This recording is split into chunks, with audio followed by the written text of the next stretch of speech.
Good evening.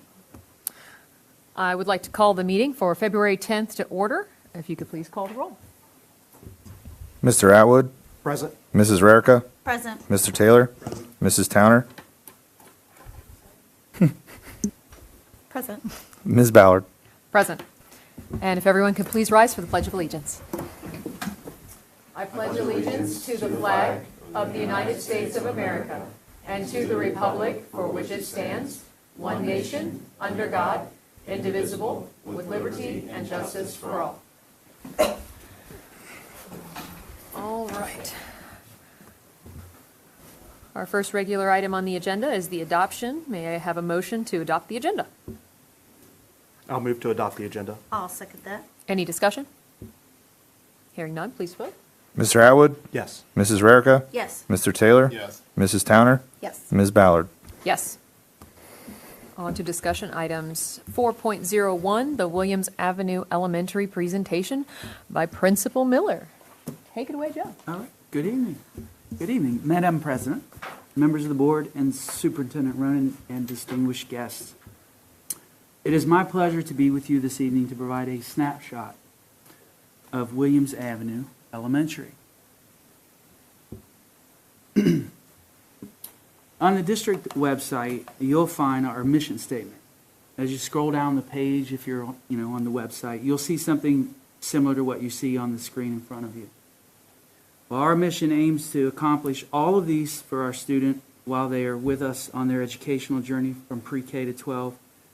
Our school and our district are so much more.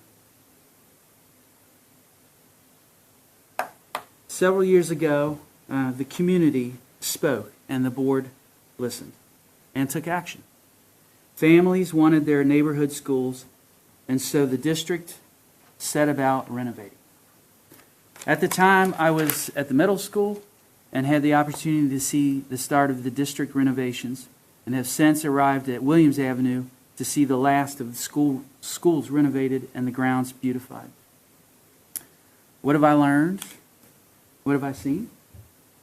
That our district, our school, and our staff are committed to our community and our families. Great schools and communities go hand in hand. From youth sports to avenues before and after care, food drives, and Knights of Columbus coats that warm our students in the winter, community commitment is in the fabric of our DNA. This isn't an exhaustive list. Just give you an idea, a snapshot of the many organizations and programs that we work with and partner with, not only Williams, but the district and our other schools as well.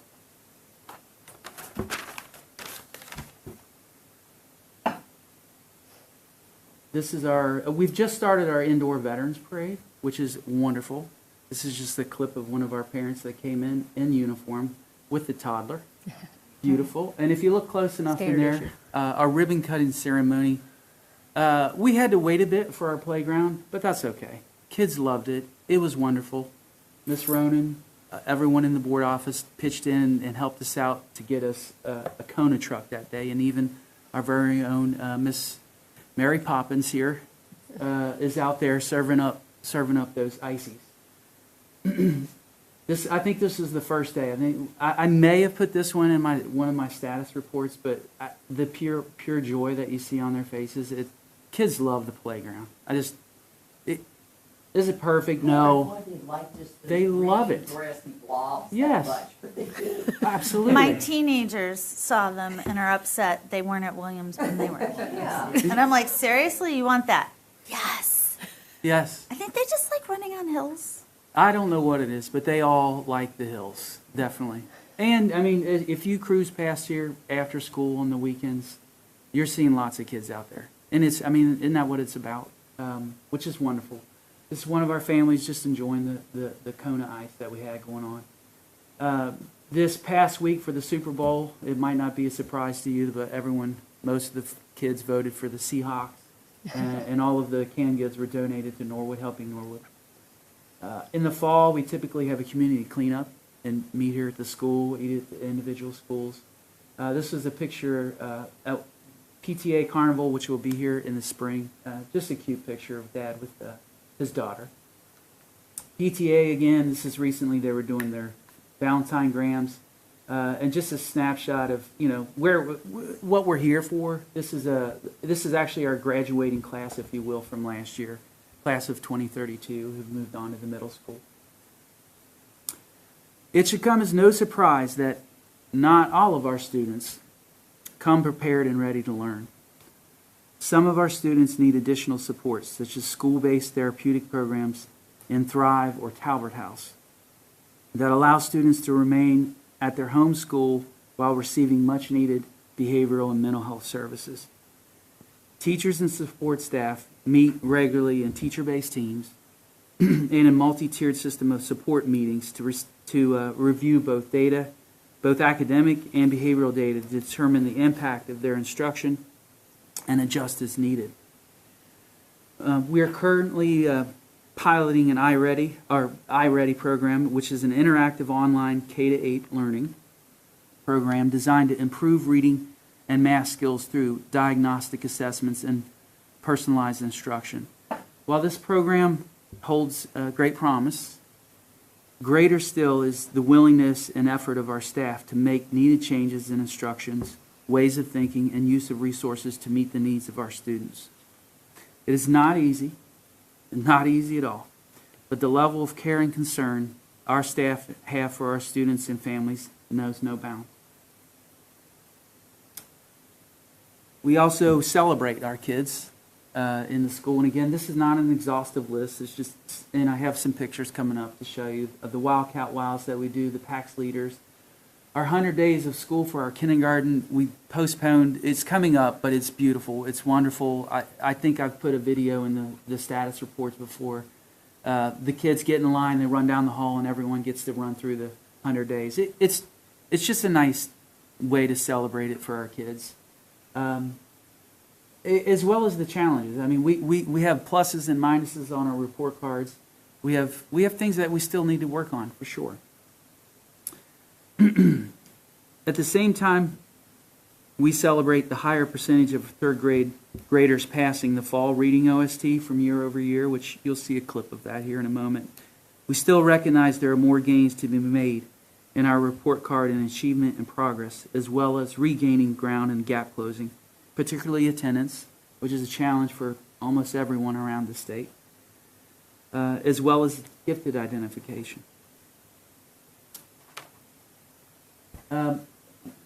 I had to give kudos to our third grade team at Williams. We were able to get 50% of our third graders passing in the fall, and it's not necessarily expected that they would pass right out in the fall, but we want to get as many of those students passed early on, as well as their scaled score, which we were sitting, hopefully I'm reading that right, at 705 versus the state at 687. So not only do we have more kids this year, we took a dip from last year, came back up, and our kids are scoring higher and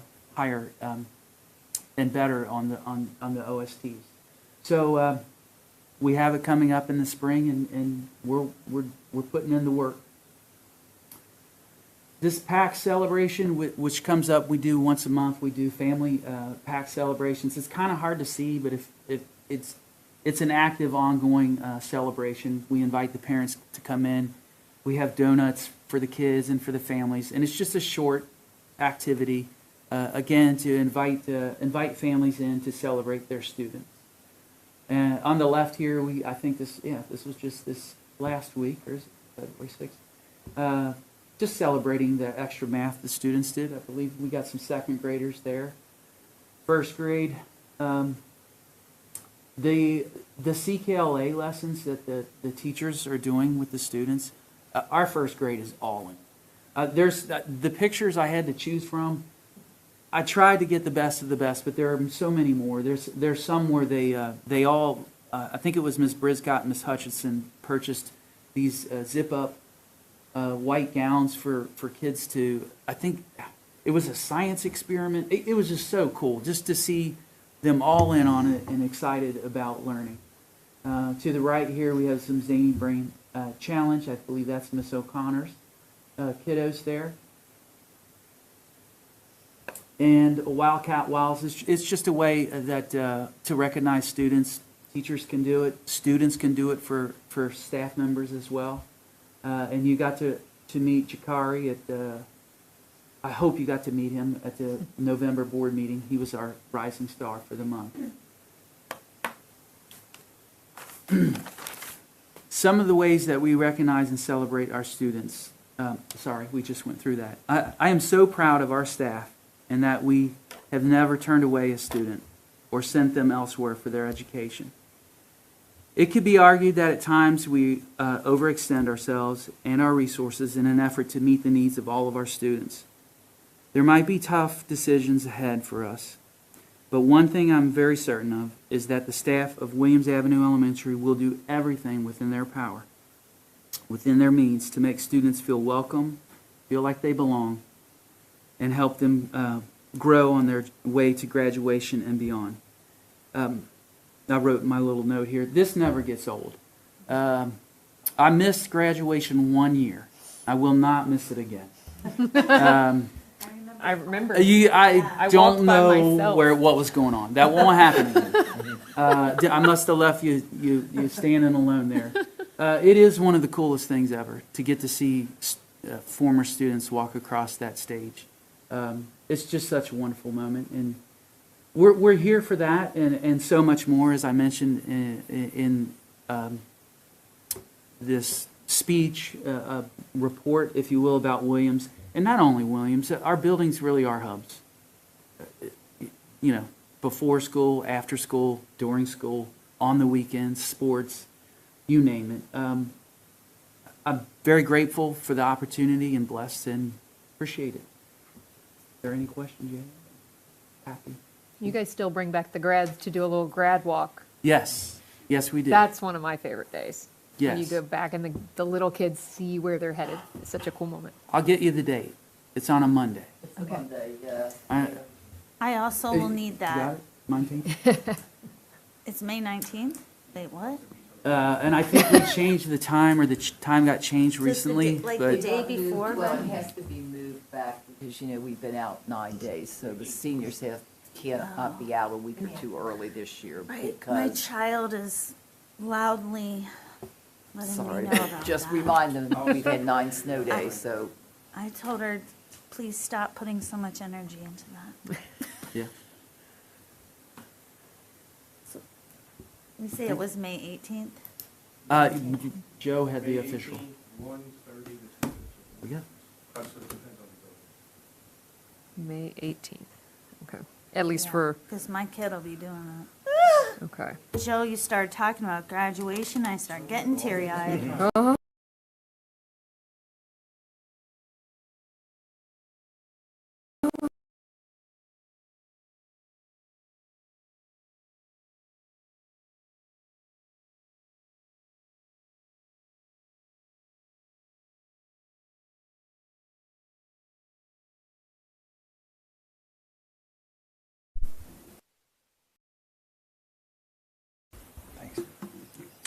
So the forecast and the assumptions are both attached, if you guys want to look at any of those at any point. But that being said, it is the time of year for our financial forecast. The dates have changed. The forecast will now be submitted in February and in August. That has changed from prior years. So looking at this first slide, you can see our beginning cash balance on July 1st of this year and our projected cash balance come June 30th. On the right, you can see our projected general fund revenues are at $33,630,704 compared to our projected general fund expenditures, which are $33,126,467 for a projected actual net gain this year of $504,000, which is always a good thing. So that'll positively affect our ending cash balance. We had some one-time revenues this year, Medicaid payment, that timing came in. So we get twice this year versus once, and then some savings in salaries and benefits, which is making up that $504,000 number, which helps our bottom line compared to where it was in the October forecast.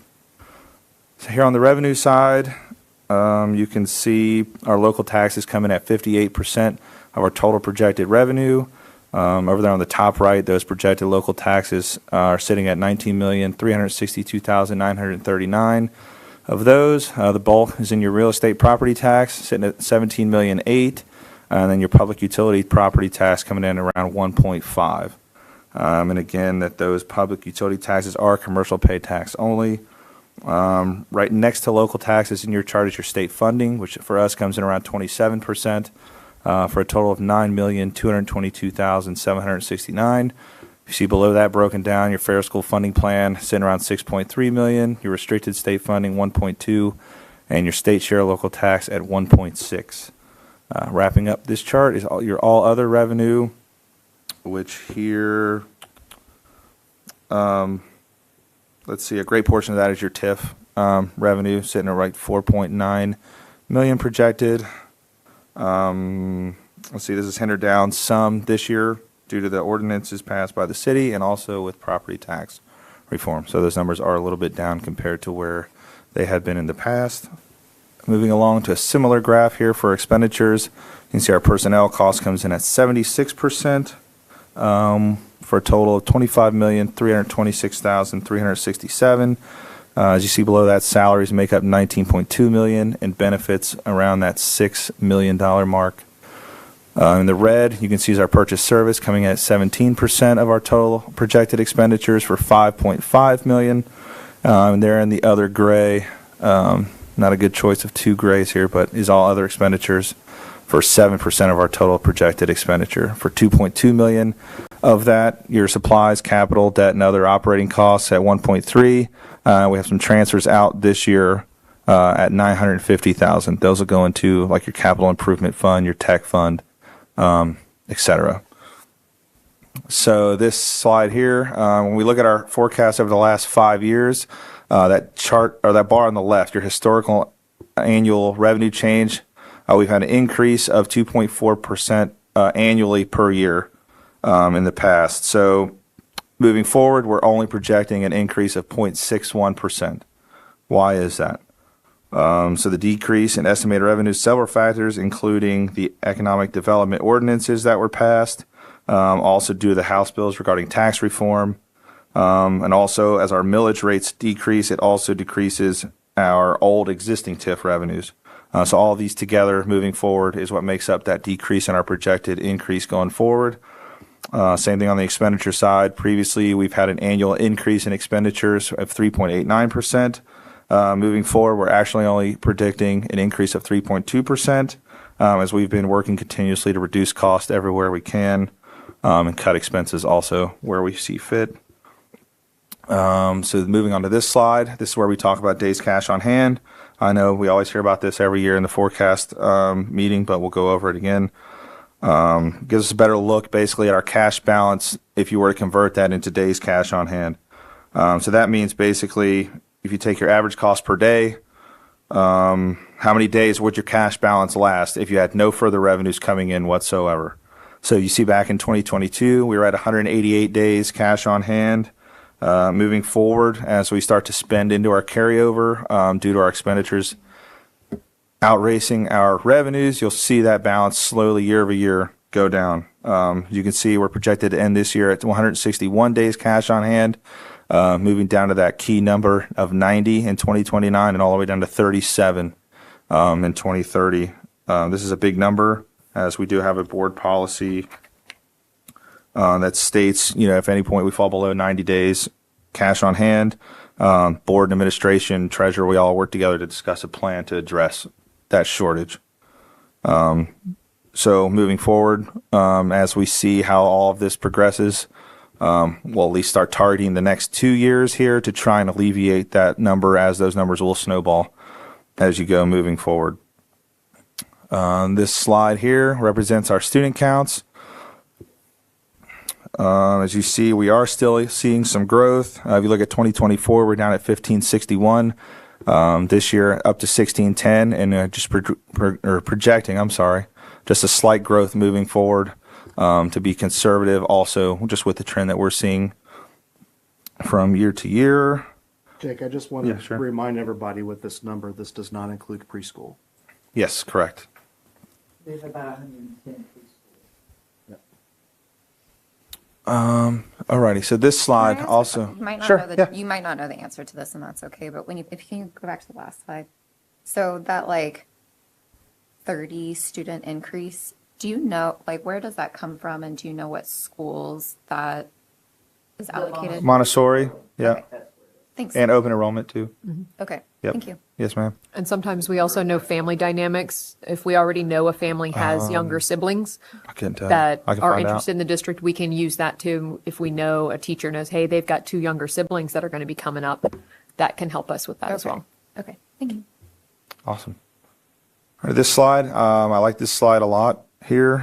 Like I said, you guys probably heard this before, but it's always good to reiterate what this slide means here. So school districts typically spend around $20,000 per student annually. If you break that down further, it comes out to about $114 per day that it costs districts to basically educate the student. So if you look over there on the right, 67% of that $114 is currently coming from our state, federal, and business taxes, which that comes out to roughly $77.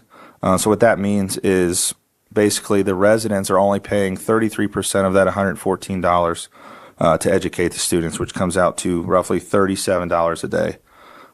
So basically, we're operating very efficiently using those state, federal business taxes to offset that cost to our taxpayers. So I love this slide to show, we are doing what we're supposed to do to keep those costs down for taxpayers. We always like to reiterate that point there. Also, another huge slide here. We went over this in finance, but as you can see in this top description, it's a little bit cut off, but it's basically the effects of the property tax reform as a true dollar amount. So in our forecast in the fall, we projected the loss for property tax already. So we're not seeing huge losses in our forecast, but this chart here shows the true dollar amount that tax reform is costing the district. So I basically took the new February forecast with tax reform, then ran a separate model without the tax reform and just directly compared the two numbers. As you can see, they're highlighted in the yellow. Starting in 2027, tax reform alone is costing the district almost $1 million, up to 1.9 per year throughout the forecast. So those are huge dollar amounts for something we had no control over. And I just wanted to show this because you won't really see it in the forecast too much as we projected it well in the fall, but these are the true numbers if we had not projected it in the fall already. So if you add all of those numbers together, that's between 10 and $11 million Total for something we had no control It's over. out of our budget. Yep. Correct. So I thought this was a great thing to show. And if anybody asks, what is property tax doing to us? Don't point them to the forecast, point them to this slide right here, pull it up, take a picture and say, this is exactly what you need to see. And this alone speaks volumes to, what every school is going through, not just Norwood, but how much it is truly affecting us. Looking at this slide here, this is basically just comparing our prior forecast in October to our current forecast. The lines are a little bit hard to see, but as you can see there in 2026, we're slightly above the dotted line. We're the black line, the current forecast. Our numbers went up slightly from October, and as you can see from there, due to property tax reform, we start moving below the prior year forecast down in that red section. That's where you don't want to be. Those represent, shortfalls in your cash flow, basically expenditures being above your revenues and then your cash flow every year, like we saw in the last slide, going further down each year as we move forward. So this is a good slide to show, where we were before and where we are now. It would be a lot bigger of a gap, like I said, if we hadn't projected the property tax already in the forecast. But, with getting the exact result of it, we were able to show that we are going to move under where the forecast used to be. So let me see. I think that's it. So in closing, basically property tax, it's a horrible thing for schools. While taxpayers may briefly see the impact of that, so we will start addressing that moving forward as we find out more. Any questions? Awesome. Thank you. Thanks. All right. Item 4.03, the Norwood High School Program of Studies for 26-27. Turn that over to Mrs. Chesson. So there are two documents, they're in your board docs, but two different things I want to draw your attention to. Here's the program of studies from our high school. So they've worked hard to create our program of studies for next year. So students will start registering when the counselors are able to weave that in. A lot of the things remain the same, so what the high school staff has done is, of course, updated the dates. And then I have 3 courses for your consideration that I'll talk about in just a moment, and updated anything that was outdated and no longer a part of our, what we needed to be sharing with our students. I do want to draw our attention to the list of courses that are advanced courses that you see on the page that I have up there, and in your document is page 3, in case you want to use your own slide deck. So it's just nice to know that we are able to, this year we've offered 10 AP courses, we have 11 in-house honors courses, we have 1 in-house CCP course, and we're offering 2 more next year. That's a nice transition to us and a nice move. Our teachers have been able to take advantage of some grant funding that we worked really hard on with Hamilton County Educational Service Center to write a $7 million grant, and 3 of our teachers have been taking those CCP courses, and 2 of them are ready to roll out CCP courses next year, and I'll share what those are in just a second. Also listed there among the honors courses, of course, courses students take off campus as well for CCP, but those CTAG courses that students participate in at the Oaks also count as honors courses. And that's newer this year. We had a policy discussion about that a little bit ago. But I just wanted to draw your attention to that.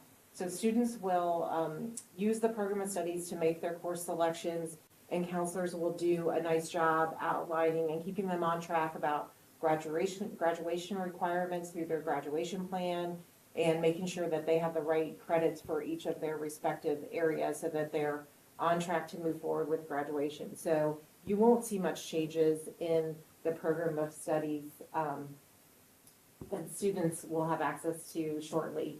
The other exciting news about the coursework, this is also in board docs, but I just wanted to pull it up here as well. We have 3 courses that we were asking for your consideration this month to approve. CCP statistics course.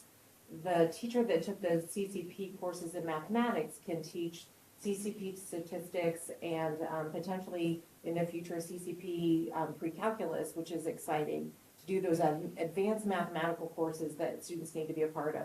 We think that statistics in general will be a nice course for students and something that will gravitate towards. And we are working on offering just the beginnings of statistic as well. So I might bring that a little bit later. We're not ready to finalize that just yet. But we will have the CCP statistics offering 2-semester course in place for next year. Additionally, we had another math teacher that took some CCP work and can offer computer programming to students as a 1-semester course. So those advanced courses, having them in-house is just another nice thing for our students to be a part of if they don't want to travel to a university to participate in CCP. We've always had the CCP course in English that Mr. Ruoff teaches that is a really solid course as well. So those 2 will be in addition. So we'll have 3 in-house CCP courses, as I said. And then the other course that we're adding is a Spanish connections course. And this 1-semester course, they're going to test out next year. So this is kind of an interesting target group. It's generally speaking for students that aren't taking Spanish 1, 2, 3, etc. Students that are kind of interested in the culture and the language, but shy away from all the vocabulary. So this perhaps can be more welcoming for students in understanding Spanish through a different lens. So those are the 3 courses that we're bringing forward for your consideration from our high school colleagues. And I'm happy to field any questions you might have about the program of studies. As always, if we notice something we need to tweak, then we are happy to make that small change in the program of studies and move forward. I think that's really lovely about the statistics. My kid just took CCP statistics or is in it right now. I can't remember. But she had to do it online. So out of house. Yeah. But through school. Through So school. if she had it in school, that would have been even better. And she said she loved it, which was hilarious because her father and I both said, what? We hated statistics. I took it as an elective. I was going to say, AP Stats was my favorite high school class. Favorite I high school? know. And my husband's an engineer too. Yeah, we will, David. Can I ask a couple of questions? When you all are making a determination between CCP or AP, how do you make those decisions? So that's a great question. So I will say we were really proud of our 10 AP courses, but we do think that CCP, we see evidence of our students choosing CCP on college campuses or doing them online more and more often rather than AP. And we think that CCP might better fit the needs of some of our kids. So we're happy to offer a little bit of both, honestly. AP courses still have the intrigue, and students take the test and can get credits for college and might put them in a different bracket. The benefit of CCP, for the student's sake, this course will also do the same kinds of things and help them especially if they go to a state university in Ohio, it will transfer over to their courses. So honestly, both worlds are okay. It is about finding the right fit for your particular child. And I have a student in high school, and so we've had these two conversations in these two different worlds. And so really, I'm really proud of Norwood being able to offer both of these opportunities for students. Is there I was curious if there's a different cost for the district depending on which one? Like, do you have to pay for the curriculum for AP Stats versus the CCP? I'm just curious. The AP Stats, if we offered that, it would just be our typical cost for the course, the textbook. We sometimes pay for the AP tests that students sit on or pay a portion. Okay. Over the years, we've done both of those things. So that's the cost. And of course, the teachers. For CCP, if we have it in-house, we have the teacher's contribution. We abide by the rules of the university. Their textbooks seem to be online all the time now, so we would take advantage of that opportunity. They might require us to do a software upgrade of some sort, so and to allow that. So some of these, as we embark, we have an MOU in front of us that Mrs. Ronan will be asked to sign, saying we're ready to move forward. And then when you sign an MOU with UC, for example, for these two courses, because both of these courses are through UC, our English courses through Cincinnati State, each university has a little bit of different rules that they will ask of us. So in terms of costs, like the final cost. I'm really not trying to put you on. I was just I wasn't sure if that's part of the decision. If students take CCP outside of us, it does cost the district money. But in-house, they're almost pretty much that's kind of what neck I and was neck. Curious. Yeah. Okay, anything we can do in-house, they're going to be about the same. Okay. Outside of us, we pay for students' textbooks when they take a CCP course. That's part of the deal. And sometimes that's tricky to navigate off-campus opportunities. Our students have been really good about staying flexible with their day and being able to do that. That's a skill set, really.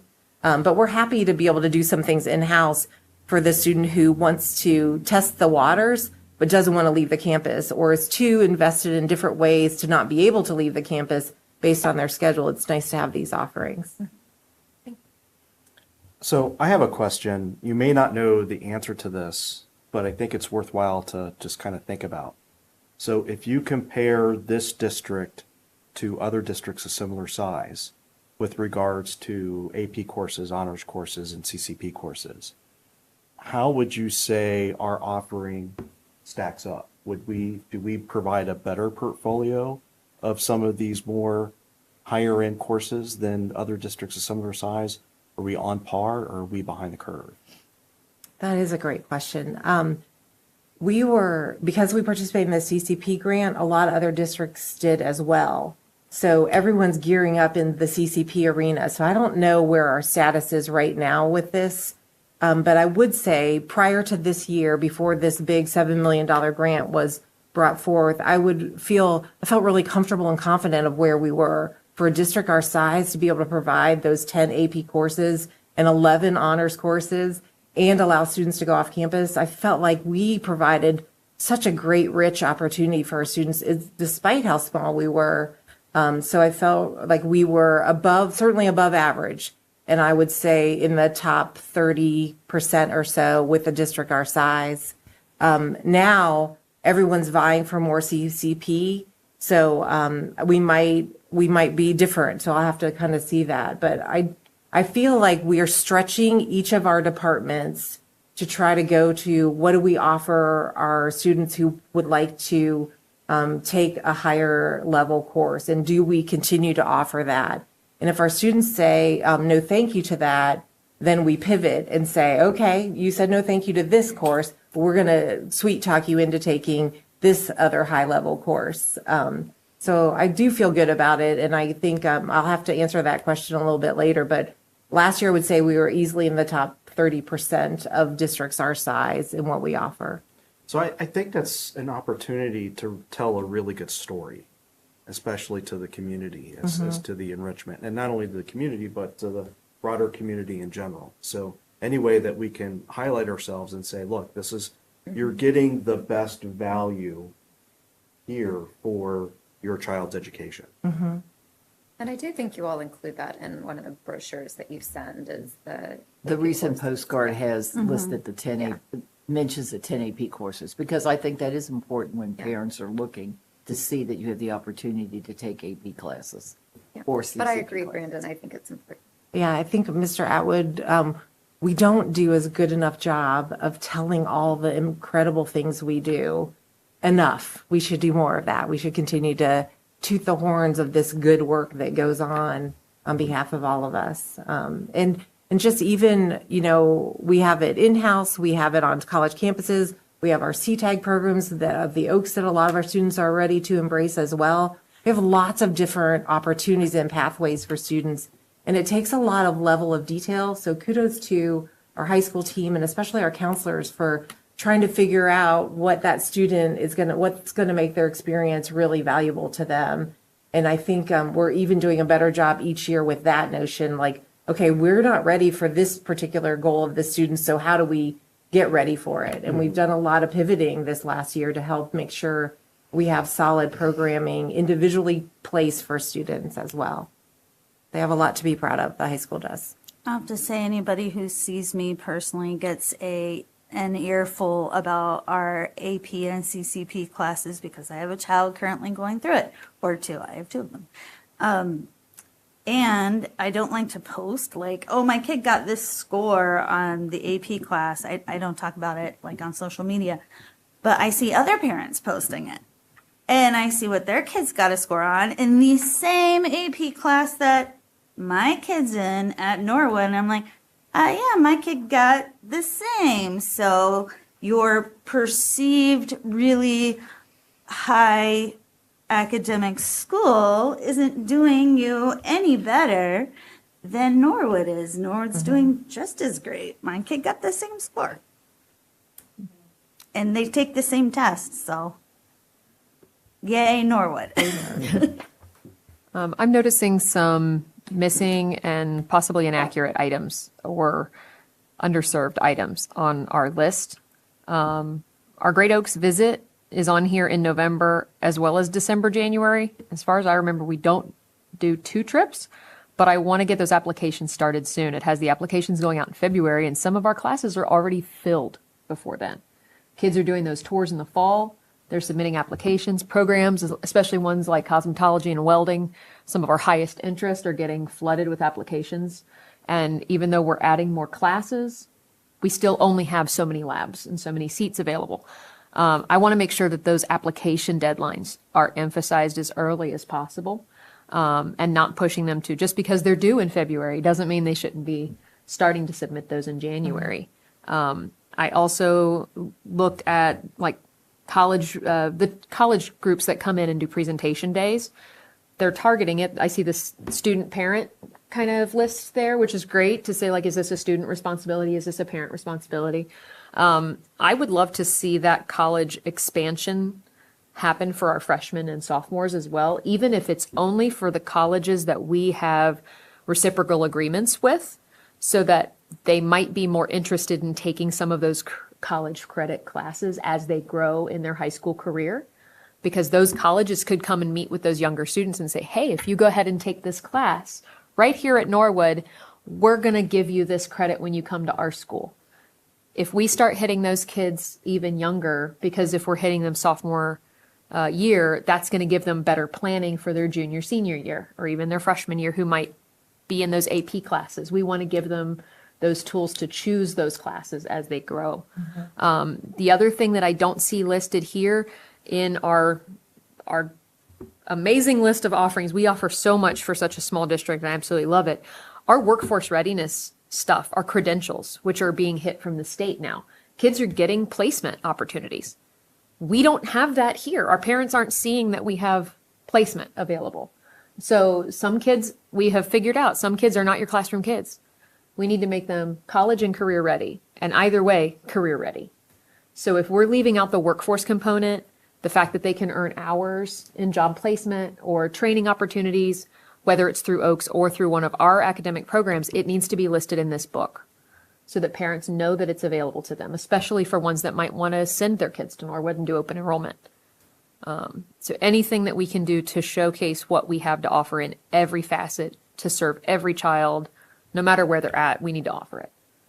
Yeah, your point is well taken. One thing we thought of today when we were looking at this is we're ready for a reboot in terms of formatting and have this, program of studies tell a certain story, but then have a part two, you're exactly right, that talk about all the career and workforce readiness things we do, because we do, rest assured, those are going on. Like right now, we have a whole group of students doing those career clustering where they're going out, doing job shadowing at the appropriate jobs that they've chosen. So this is almost becoming too small. We are like, we have a lot more to say, and it is being done. It's just we might need to change our format for next year. So we've already talked about that today. Randall and I spoke about it. I said, we have to do this. Yes, we have to honor that, but we have a lot more of the story to tell that focuses around this. Okay. I will say it's probably just a typo in terms of the dates of the Great Oaks, because we clearly heard that applications were submitted. We have a great deal of applications submitted. Yeah. And so they're waiting. So maybe our timeline was a bit off Okay. on this, and we can make that correction.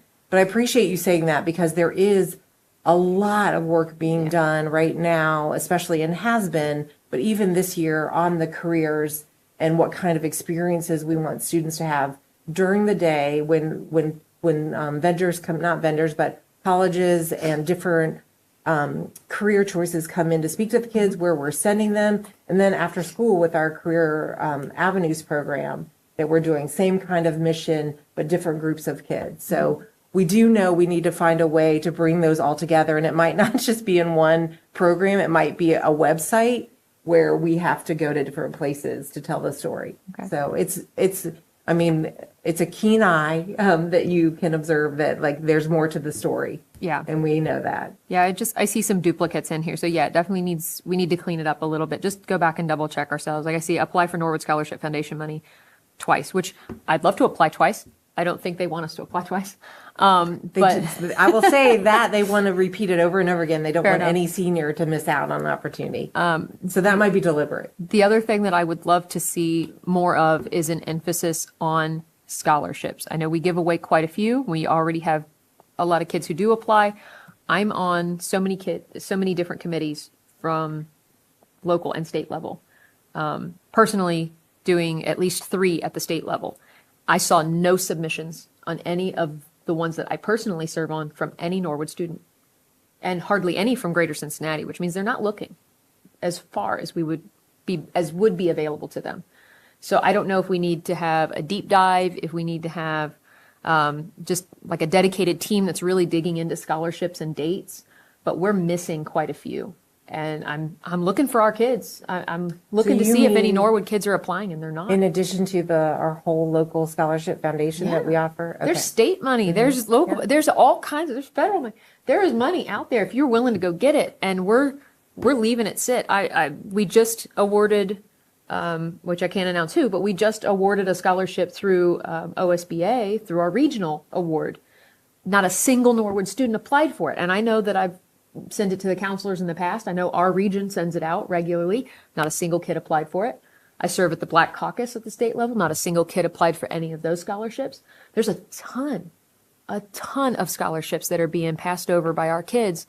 And it's not like they have to do extra scholarship writing. A lot of those essays they could resubmit, to multiple facets. So it's not like it's creating more work for them, but I want them to know that there are more opportunities out there. They're being missed. I want to see how we can help bridge that gap and make financial stability attainable for those those students.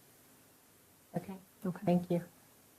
I just wanted to mention with Scarlet Oaks too, that it is a lot more than people realize. Our top student right now, our top senior, has taken tons of CCP classes and AP classes to get ready for being able to go to Scarlet. And then she went to Scarlet, and she's at Scarlet right now. And she will graduate with all sorts of healthcare certifications already, and that girl is on her way to major healthcare career. She's absolutely amazing. So it's it's not just, oh, it's career or it's this. She is both. And Yeah. lots of kids could be. I think it does mention the CCP, but I don't think it really explains it well under the Great Oaks section that it says it's college readiness kind of thing, but it doesn't really imply that they're CCP classes. So it might need to be tweaked. The language might need to be tweaked under the Great Oaks section to clarify that they are earning career credentials as well as their potential for college credit. They can do both. And we have AP as well. So I think parents sometimes feel like they have to choose between the AP courses or the CCP courses or career tech. I want to make sure they know that their kid can get those at Oaks as well. Okay. So these 3 courses will be in front of the board for your approval next week and our program of studies. Thanks for the opportunity to share that out on behalf of the high school staff. Thank you. All right, on to item 5. This is under superintendent recommendations. Mrs. Mary Ronan. Thank you, Madam President. We have a few items under personnel tonight. Under 5.01 employment, welcome to Kyle Morris, new student assistant aide. We also have another site staff supervisor for Avenues for Success at the View. And we also are paying a stipend for a mentor for UC to an individual. Then in our non-certified coach and advisor situation, we are finishing up hiring for the 25-26 year, as you can see here, with hiring our softball coach, middle school assistant, and middle school track, and also middle school track for the boys.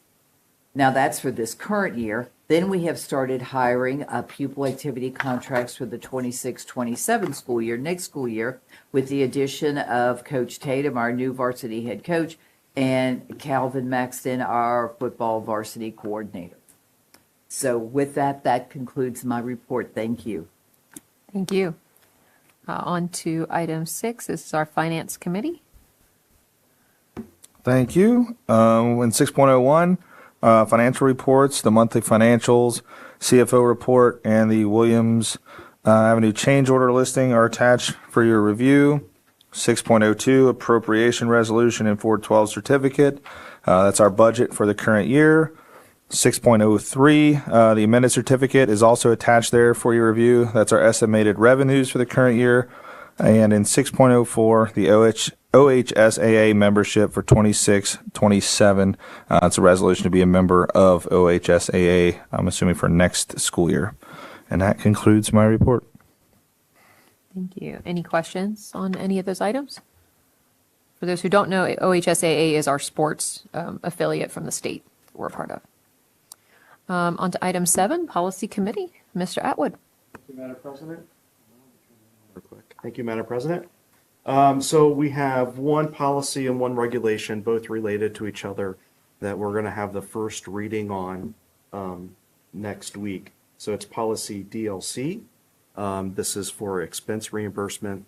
So this stems from a bulletin that was put out by the Auditor of State back at the end of 2025.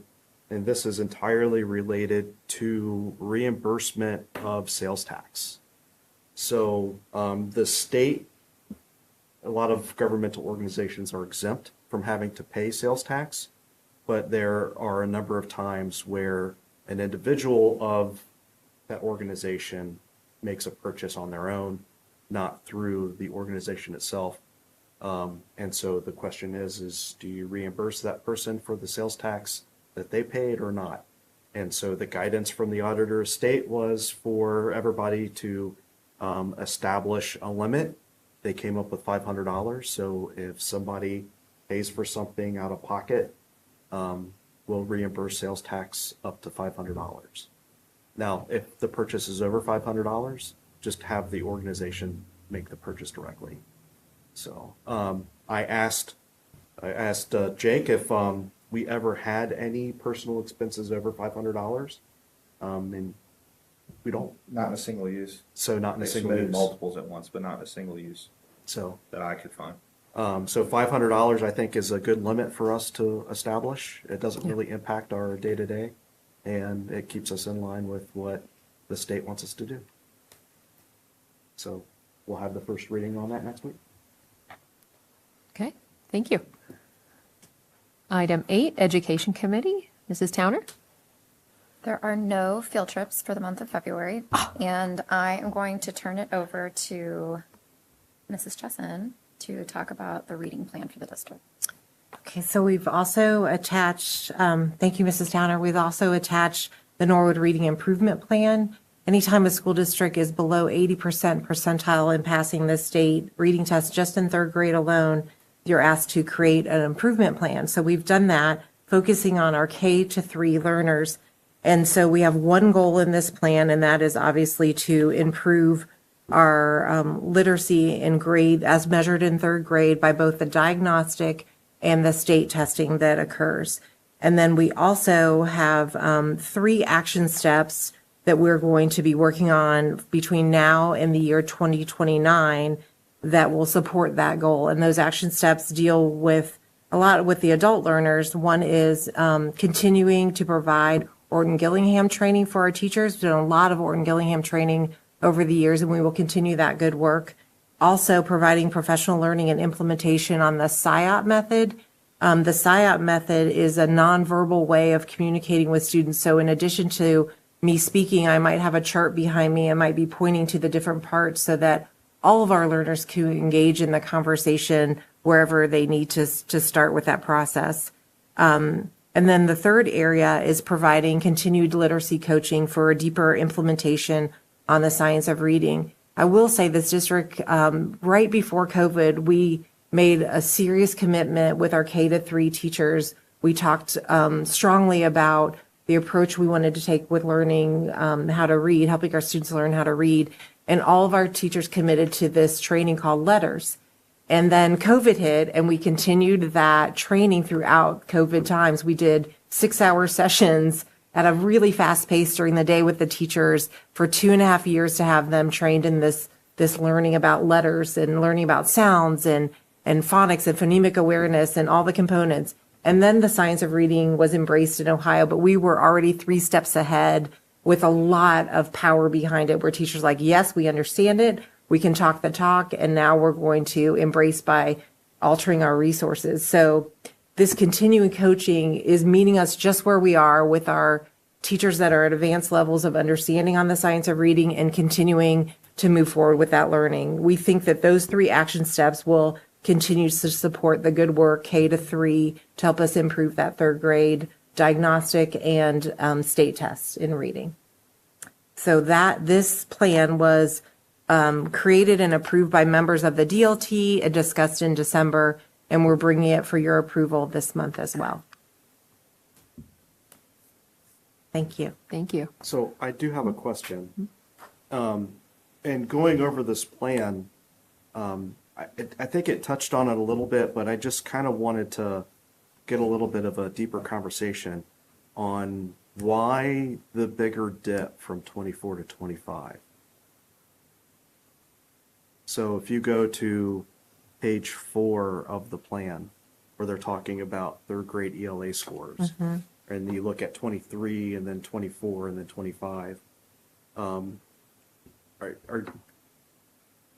can we discuss that just a little bit about why the statistically significant drop from one year to another? I know it's not the same kids. It's one group of kids versus another group of kids. But I mean, that was a very significant drop as compared to the state drop overall, right? So the state went from 60% to 59%, but pretty much across the board, we're dropping 10, 15 points. Was that the year of our new ELA adoption? It was. See, unfortunately, when you do a brand-new costly adoption, Okay. it does take teachers a while to be able to really fully implement that. And so we noticed that too. That's why I know that that was the year of the new adoption. Right, so the purpose is not to say, what the heck, but it's to understand. Like, it's, so I completely get that. If you're adopting a completely new curriculum and it takes a little bit before you're able to really run with it, I understand. It's like that. throwing a boat in reverse. What's that? It's like throwing a boat in reverse. Right, but I mean, that's a big drop. Well, I was at the DLT training the other day, and you had mentioned something about that 1 year right after COVID, we had to use some scoring that wasn't necessarily the most accurate scoring right after COVID, because we couldn't test those kids that first year out. So I that's think true, we but- also ended up with a year of testing that was not quite right. We had to do it based on some classroom work, and then we finally had a catch-up period. But wouldn't the testing thing be statewide? So you would have seen that in the scores. Mr. across Alwood's the talking state. about 2025, that last Oh, year. the 25 Yeah. drop. I saw that. I remember the 23 Yeah, drop, yeah, and that yeah. 23 drop was related Yeah. to that part. So, New adoption, unfortunately. no, that's, yeah, thank you. All right. And then moving on to item 9, this is our buildings and grounds. Mr. Taylor. Thank you, Madam President. We have no facility usage requests. Peter, you got anything that you want to? Okay, then I'll turn it back over to you. Okay. Oh, we do have that broken window at the high school. Your mic's off, Mrs. Rowan. I'm sorry. We have a broken window at the high school Sherman Avenue entrance on, what is it, the second or third floor, and we are getting it repaired tomorrow with the lift. I'm guessing because of the cold weather or an icicle or something hit it. So I didn't want you to be surprised when you saw a lift out there and a large pane of glass being replaced. At least it'll be warm for a couple of days. You'll be able to get it out there. All right. Item 10, this is approval for our future meetings. Normally, this is on our regular agenda item, not necessarily at committee, but there is a special note that next week's meeting, we're going to be coming in a little early at 5 p.m. for the federal program meeting. That will be in the Norwood High School in room 212 before our regular board meeting at 6 p.m. Mrs. Chesson, do you have any details on that? Of course, you're all welcome, but it's not required of the board. It's open to the public, so we welcome anyone to come in and talk about federal programs, and I share like our use of the funding that we receive from the federal government at this time, and we talk about the ways we're using it, and we ask for some feedback from our parents specifically on how they see it and if they had any suggestions for us. So we do this every year, and it's part of our annual review. And over the course of the years, we've had some nice suggestions that have helped continue for us to grow. So everyone is welcome to attend February 19th at 5 p.m. just before your board meeting. So again, this is open to the public. Parents are welcome to come in and ask questions. It'll be in room 212 in the high school. It doesn't look like there are any other items, so I'd like to have a motion to adjourn. I'll second. Any discussion? Please call the roll. Mr. Atwood? Yes. Mrs. Rarica? Yes. Mr. Taylor? Yes. Mrs. Towner? Yes. Ms. Ballard? Yes.